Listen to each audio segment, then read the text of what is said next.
देखो आप लोग प्रयाग में रहते हो, ये आध्यात्मिक नगरी है। भगवान ब्रह्मा ने यहाँ पर प्रथम यज्ञ किया है।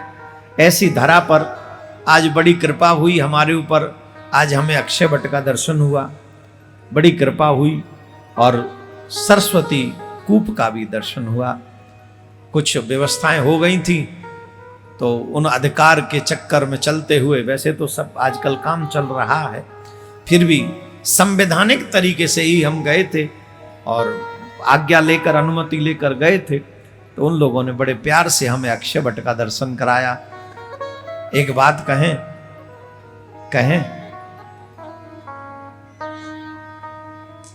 आज नहीं कल कहेंगे, हमें याद रही तो सच्ची में हैं, आज ही कहें, चलो कह देते हैं। सनातनी बहुत ज्यादा लोग सेकुलर हो गए। उन्हें आज 4 क्लास कोई पढ़ ले तो सबसे ज्यादा पता है क्या कहता है?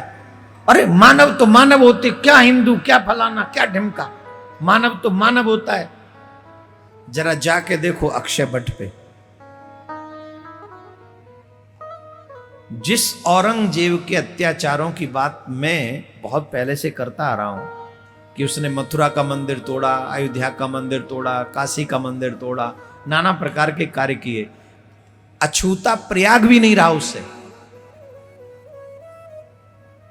उस दुष्ट ने आकर प्रयागराज में अक्षय वट को जलाने का प्रयास किया, काटने का प्रयास किया। बताइए ये इतिहास है कि नहीं है? यहां का जवाब दो, है कि नहीं? सुना है कि नहीं आपने? वो जगह देखी है कि नहीं देखी है आपने? जली हुई कटी हुई देखी है कि नहीं?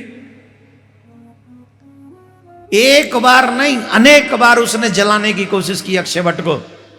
तब अक्षय वट ने ही कहा था स्वप्न में आकर कि तू तो क्या, तेरा बाप भी मुझे नष्ट नहीं कर सकता, लेकिन मैं तुझे नष्ट अवश्य करूंगा। तब जाकर उस दुष्ट ने अपनी सेना यहां से हटाई थी डर के मारे। खैर नष्ट हो ही गया कुछ दिन बाद, ऐसा तो नहीं वो हमेशा बना रहा, नष्ट हो ही गया। तो जिस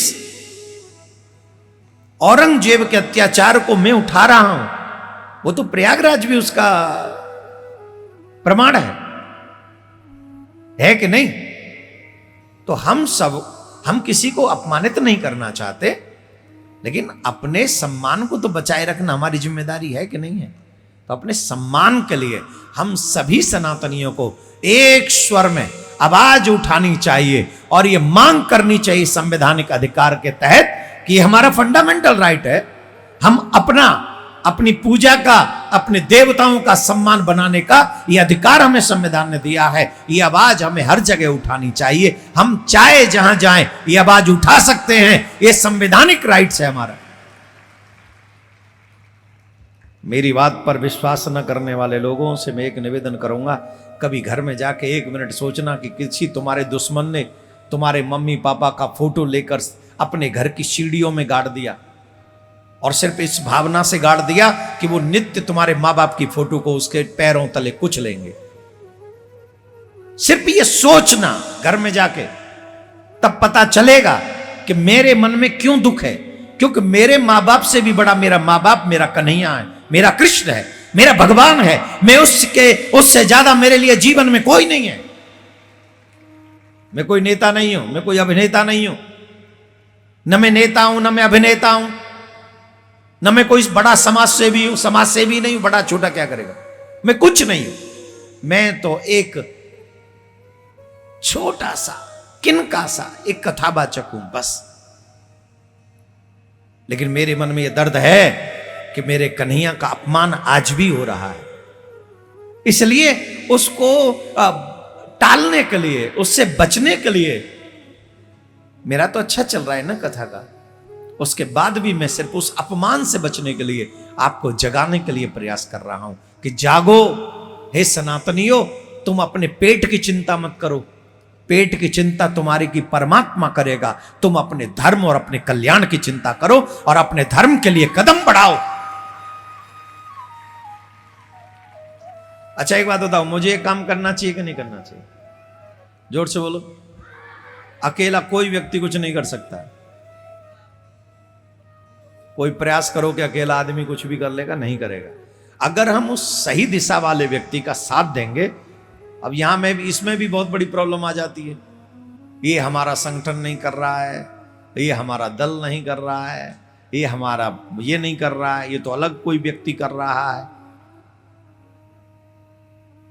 ये सिर्फ तुम ही सोच सकते हो, ये कोई हिंदू ही सोच सकते, कोई और नहीं सोच सकता। और कोई तो देख लो, 57 की 57 कंट्री इजराइल के ऊपर डटी पड़ी है। जो आपस में लड़ती हैं वो भी इजराइल के साथ इकट्ठी हो गई। हुई कि नहीं? हुई कि नहीं? इजराइल के सामने खड़ी हो गई। क्यों? बोले हमारे धर्म के हैं वो लोग, तो जिन्होंने तुम्हारे बच्चे मारे, वो 57 कंट्री जो इनमें आपस में भी नहीं बनती, वो भी खड़े हो गए साथ।